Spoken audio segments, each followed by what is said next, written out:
You gotta fight for your right to safety. There's a reason I don't sing. Hey, everybody, I'm Steve Green with Bill Whittle and Scott Ott, and this is Right Angle, brought to you by the members of BillWhittle.com. I apologize for nothing. Gentlemen, this might be my favorite story of the year. The year is young. But New York City students are planning a class walkout over COVID-19 concerns. My first thought was, oh no, 17-year-old safety Nazis. What are we going to do with these kids?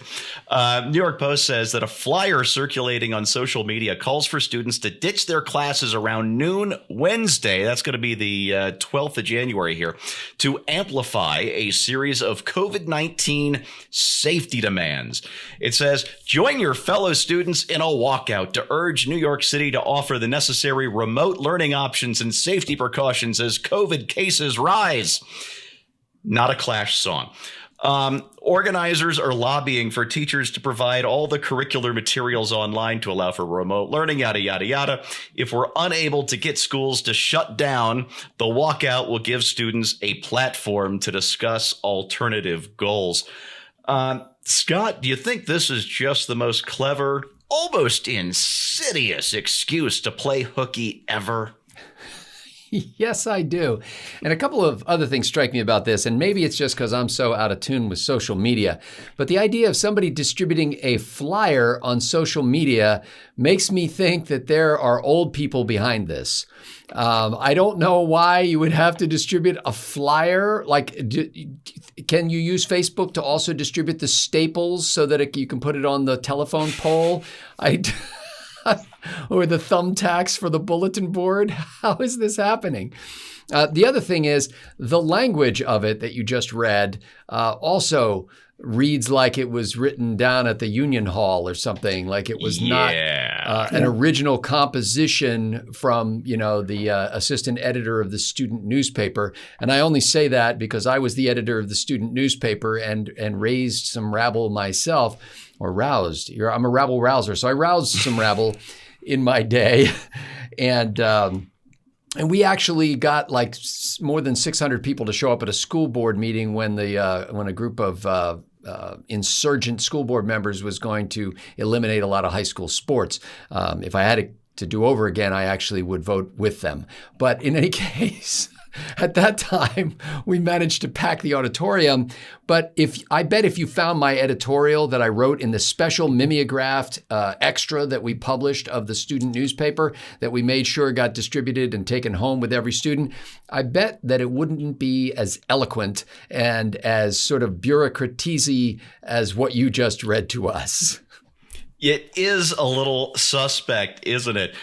In fact, United Federation of Teachers President Michael Mulgrew told members this weekend that he is pushing the state of New York to test all city students for the coronavirus. He gave no indication of how often the students would have to be tested. You know, we've got this Omicron virus that's just running around completely rampant.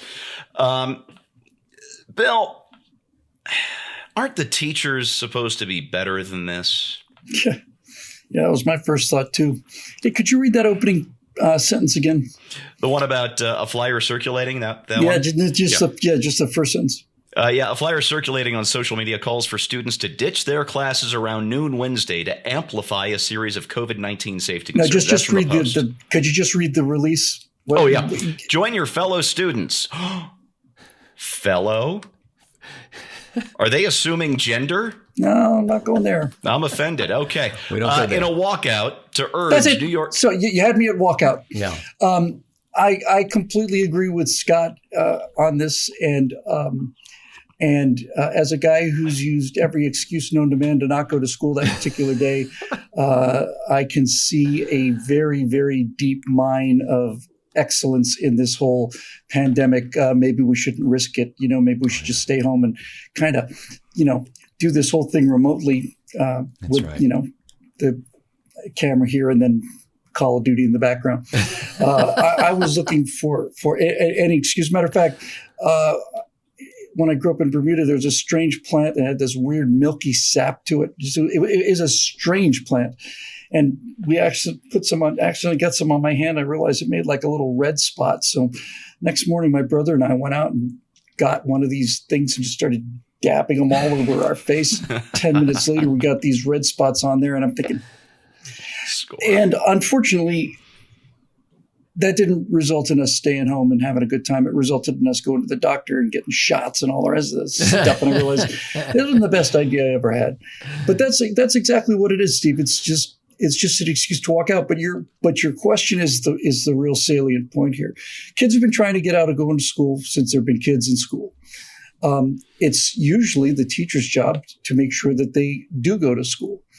And for the first time I'm ever aware of, the number one force driving students not going to school are teachers. They've just openly said, we're not going to go. We want to do this remotely. And my response to this is absolutely great.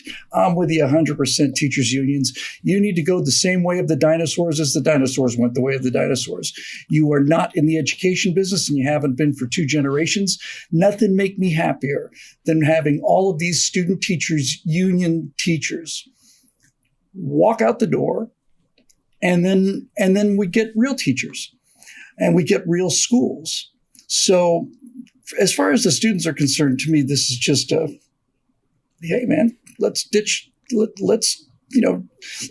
school for diversity, or let's ditch school for global warming, or let's ditch school for inclusion, or let's ditch school for transgendered athletes, or let's ditch school for institutional racism.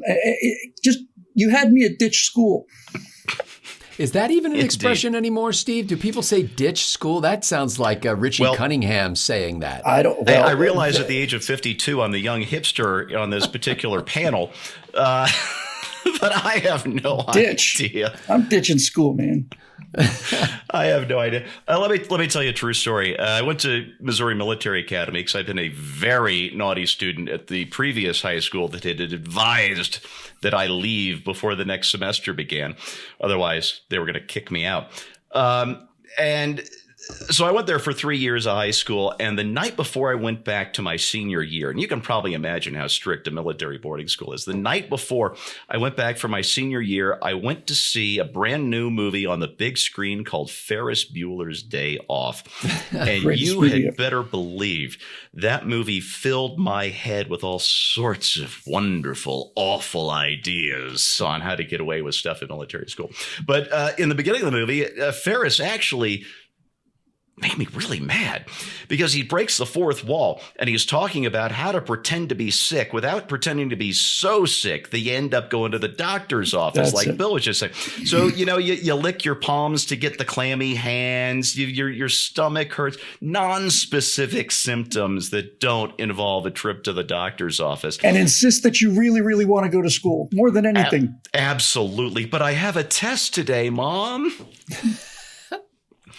Worked like a charm. But I'm watching this movie and I'm thinking, this guy's given all of my secrets away. How dare he do that? But of course, that's just a movie.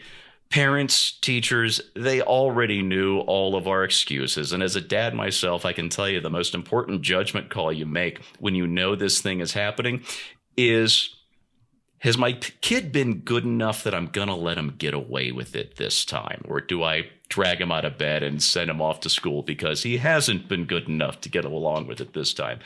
And instead, we've got the teachers and maybe even the parents, for all I know, a bunch of New York City Karens colluding with the students in this. Listen, I explained this to one of my son's teachers years and years ago, that I fully believe that education amounts to a conspiracy between the teachers and the parents to get those kids to go to school, do their homework, and do well on their tests. And when that conspiracy breaks down, well, I don't know what's happening in New York City schools, but I know it's not good. And that's your right angle on that. Brought to you with members of BillWhittle.com. Bill, welcome back. I'm so glad to see you hale and hearty, and don't apologize for the cough. We all totally understand. That'll fade. Anyway, thanks so much for watching, and we'll see you next time.